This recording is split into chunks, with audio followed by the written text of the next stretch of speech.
سلام، من فرشته فقیری هستم. از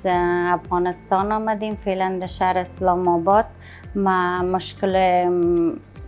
عینک زانو داشتم که بسیار 4 سال بسیار یک درد خیلی خراب تیر میکردم و به هر دکتر ارتوپدیک که مراجعه کردم هیچ تو کدام نتیجه خوب به من نداد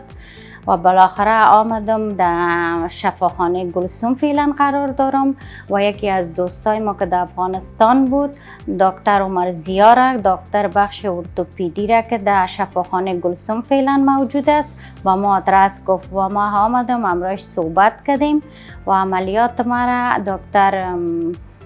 عمر زیا انجام داد و فعلا من خیلی خود خوب احساس میکنم. یک عملیات فوق العاده عالی بود